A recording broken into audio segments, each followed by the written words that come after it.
que lo que va a ocurrir es que todo lo que está planificado para realizarse en los próximos meses ya no se puede ejecutar. El destino de los países depende fundamentalmente de una cosa, depende de lo que inviertan en educación. Cuando el primer ministro chino hace unos años decía que daba 10 recomendaciones para países que querían progresar, dos de los principales consejos que daba era fusilar a los funcionarios corruptos, ¿no? Que es lo que merecerían sinceramente. Pero el consejo más importante es invierte 10 veces lo que estás invirtiendo en educación. 10 por lo menos, si no más. Bueno, acá vamos contra la historia, porque lo que estamos haciendo es recortándole presupuestos a instituciones tan importantes y trascendentes como para la vida nacional como la Universidad Nacional Mayor de San Marcos, que está en emergencia por el recorte presupuestal. Está en nuestros estudios Héctor Sánchez, él es secretario general del Sindicato de Docentes Universitarios de San Marcos, y está con nosotros también María Lourdes Castillo, ella es secretaria, es presidenta, perdón, del Sindicato de Trabajadores de la Universidad. Bienvenidos, gracias por estar acá. Muchísimas gracias. Explíquenos primero cómo es esto el recorte, o sea, cuánto de presupuesto les han recortado y qué implicancias prácticas va a tener para ustedes. Bien, en principio la señora rectora ha manifestado que el recorte sería de aproximadamente, como ocurrió el año pasado, de 38 millones de soles. Lo curioso, y gracias por lo que has dicho hace un momento, de que lo que debería de siempre resaltarse en un país es el hecho de fomentar la educación pública e invertir. No solamente son los chinos, ha sido también el mundo nórdico. Ahora, lo que también nos llama poderosamente la atención es que ese recorte se haga en función a recursos que han sido recaudados por la misma universidad, porque hay que señalarlo y hay que resaltarlo ante todos. El dinero que recaudamos para poder seguir dándole el servicio a nuestros jóvenes, para generar nuevos cuadros que nos reemplazarán en algún momento para dirigir los destinos del país, resulta que también estaría en ese tema de recorte. Claro, porque lo que pasa, a mí me lo contó la rectora, ¿no? Que lo absurdo es que los recursos que genera la propia universidad tienen que ser depositados en los fondos públicos, o sea, no se quedan en la universidad para que la universidad lo gestione. Y tiene que recibir el permiso del Ministerio de Economía para poderlos ejecutar. Pero ¿qué nos toca a nosotros? ¿Qué toca en ese sentido? Lo que toca es que lo que va a ocurrir es que todo lo que está planificado para realizarse en los próximos meses ya no se puede ejecutar. Por ejemplo, está el tema de las pasantías, está el tema del intercambio que tenemos que hacer con estudiantes que vienen de otras partes del mundo a nuestra casa de estudios y nuestros estudiantes que van a otras partes del mundo para recibir esa capacitación. Y es curioso, porque luego nos exigen que tengamos calidad. ¿De qué calidad podemos hablar? Y se hace, sí, claro que sí, por el esfuerzo que cada uno de nosotros le pone a nuestra casa de estudios. No, pero además, hablamos con el rector de la Universidad Agraria la semana pasada con respecto al tema de las CTS, ¿no es cierto?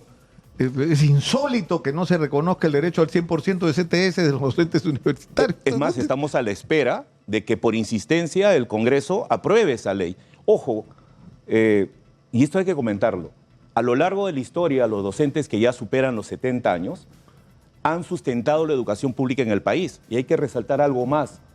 Durante toda la pandemia, los profesores de universidades públicas hemos tenido que sustentar la educación. ¿Por qué? Y lo digo así. La actual gestión nos alcanzó unos módems que nos permitía hacer clases, pero cada uno de nosotros en nuestras casas teníamos que incrementar la velocidad de Internet. Teníamos que comprar las computadoras para nuestra familia y para nuestro uso, para poder cumplir con nuestros estudiantes. Y eso creo que nadie lo sabe o no lo conoce. Creo que hay que resaltarlo. Claro, ¿no? Lo que resulta irritante es que la rectora ha dicho 38 millones nos han cortado. Y 40 millones es lo que le acaban de regalar hace 2 o 3 semanas al Congreso de la República. Es decir, no habían pasado ni 3 meses de inicio del ejercicio presupuestal y le aumentaron al Congreso 40 millones de soles. Terrible. Que son los que le están diciendo a ustedes, no hay, para ustedes no hay, ¿no? ¿Y cómo afecta esto a los trabajadores? Muchas gracias. En realidad nosotros, como trabajadores casa, la cual represento, nos afecta grandemente. Nuestra situación, como decía el profesor, nosotros mismos hemos pagado luz, agua, todas las partes cuando hicimos trabajo remoto, inclusive tuvimos que comprar nuestra computadora, inclusive hemos trasladado. Ahorita estamos a 100% afectados en nuestras negociaciones colectivas, nuestros vales, sobre todo nuestros vales, porque te imaginas... ¿Vales de qué? ¿Vales de alimentación? Vales de consumo. Mira, Nicolás, ¿tú sabes lo que es vivir con el sueldo mínimo? Y eso es lo que... ¿Eso es lo que le pagan a un trabajador universitario? Del administrativo, 1.241 soles, y gracias a lo que hemos logrado en negociaciones centrales. A veces recibíamos 1.050, con descuentos 950. ¿Tú crees que es Bueno, en ese contexto un bono de alimentación es un salvavidas? Es un salvavidas. Y que a nosotros, obviamente, como sindicato hemos presentado los papeles, nos están debiendo los 2 vales de consumo de diciembre, la canasta, también el pago por el Día del Trabajador, y ahora este año nos toca 10 vales. Imagínate que nos digan, no podemos por eso. Porque hay el recorte, entonces por algún lado hay que cortar. Claro, pero el problema es que no pueden pedirle a la administración de la universidad que administre la miseria, lo que le tira el gobierno. O sea, acá ustedes tienen que pelear todos juntos. Acá yo creo que por un momento, aunque es difícil pedirlo, no es cierto, hay muchas diferencias, muchas discrepancias, pero yo creo que este es el momento de cerrar fila. Ustedes como universidad todos juntos a pelear por lo que les corresponde. Acá necesitamos y la sociedad tiene que... un aumento de presupuesto, ¿Me permites, Nicolás? También es cierto que en el Consejo Universitario se ha propuesto el hecho de hacer una marcha, una salida triestamental.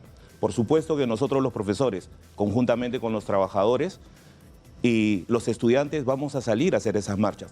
Eso a veces también lleva a que los profesores, y a nivel de FENDU también lo puedo decir, hemos tenido una última asamblea y uno de los acuerdos es justamente empezar que las universidades de Lima sean las que empiecen a liderar este nuevo movimiento por el tema de CTS, por el tema de la homologación que es tan postergado también para los docentes. Claro, porque ustedes, los docentes universitarios, deberían ganar como magistrados, ¿no? Exactamente, el principal debería estar ganando por encima de 15.000 soles, el asociado, que es mi categoría, por encima de 12.000 y el auxiliar por encima de 10.000. Los montos son mucho menores a eso. Entonces no es posible que nos sigan pidiendo y postergando. Pero además, en el tema de la CTS quiero ser enfático. Muchos profesores que ya podrían irse a sus cuarteles de invierno, aunque siempre creo que los docentes que superan los 70 años tienen es el mejor momento para que puedan producir mucho más, generando artículos, generando textos que ayuden a mejorar los niveles de educación. Pero bueno, ¿por qué están ellos ahí? Porque están esperando que esa CTS se apruebe. Y ojalá que se apruebe, Nicolás. Ahora, lo que van a obligar también es a que tomemos acciones. Acciones que a veces ya no tienen el impacto, ¿no? El hecho de las marchas como tal, de repente en el centro de Lima, como que se ha vuelto ya una suerte de... Eso ocurre todos los días ante el Congreso. Pero quizás otras acciones de fuerza que también se deban llevar. Definitivamente vamos a participar en estas acciones de lucha. El gran problema es que el asunto de fondo que hay que entender es que no hay una visión como país de largo plazo donde la inversión en educación es la clave. La clave, o sea, no nos basta tener minerales, agricultura, exportación, si no tenemos gente educada, capaz de poner al país en movimiento, gente calificada. Así es, totalmente de acuerdo, ¿no? Definitivamente si nosotros, como una universidad, educación pública, porque esto es defender la educación pública, porque han bajado el presupuesto. No podemos decir de que el MEF dice, no, para ustedes no hay, pero para otros sí. ¿Hasta cuándo? No, es que esta comparación, yo creo que es irritante para cualquiera que o sea, el Congreso de la República es una de las instituciones más desacreditadas del país, es una vergüenza, es un generador cotidiano de vergüenzas. Así es. Y el gobierno le da 40 millones de soles que no los necesitan, porque no los necesitan, es para pagar prebendas y para engreír a sus trabajadores, a sus asesores, ir llenándose de gente. Y ustedes que sí necesitan los recursos se los quitan, no puede ser. Lo que pasa es que esto no es de ahora, ojo, esto ya viene de épocas pasadas. Lentamente, poco a poco se ha ido tratando de mancillar a la universidad pública y más aún a nuestra casa de estudios, que estamos a puerta de cumplir 473 años de historia. Y los sanmarquinos siempre han estado al frente de la defensa de de aquellas injusticias que se puedan cometer y la generación de profesionales de éxito. Nuestros egresados, tengo el honor de tener egresados míos que están triunfando fuera del país, que han ido a hacer sus posgrados y se quedaron. Algunos retornaron y ahora son parte de nuestra casa de estudios. Pero eso implica una mejora en el nivel. Tengo una pregunta sobre eso. Es que lo que resulta sorprendente es que no les permitan hacer uso de sus propios recursos. Y una de las fuentes de recursos es el uso del estadio, ¿no? Así es. Ahora ha habido conflicto con los vecinos, pero yo sinceramente creo que no hay nada que no se pueda arreglar, ¿no? Manejando los Siempre se puede decibeles. conversar, ¿no? ¿Eso lo terminaron de resolver o Yo no? creo que eso, bueno, en realidad el tema pasa por el tema de la administración central, en la cual, por lo menos como sindicato, no tenemos No el tienen acceso. una intervención, Así claro. es. Y tenemos que respetar los fueros, ¿no? Los fueros eso compete directamente a las autoridades de la universidad.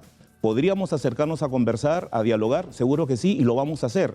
Quien habla recién está asumiendo funciones, porque también eso ocurre. Hay muchos gremios de docencia universitaria que están terminando sus tiempos, ya han habido elecciones y recién nuevos secretarios generales están asumiendo, como es el caso, como es mi caso en todo caso. ¿Cuándo?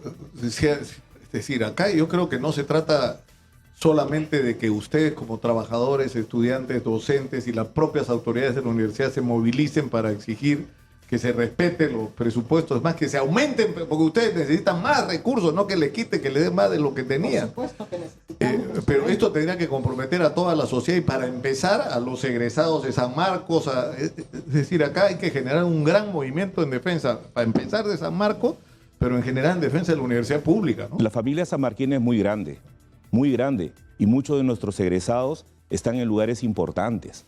Y además eso va a permitir quizás llegar a conocer la verdadera problemática que tiene la universidad y creo yo, y estoy convencido, de que si cierran San Marcos, muchas familias, muchos jóvenes que no tienen oportunidades para participar en una universidad privada, no lo podrían hacer. Claro, no van a tener El hecho de la espacio. educación... ¿Y cuándo sería esta marcha?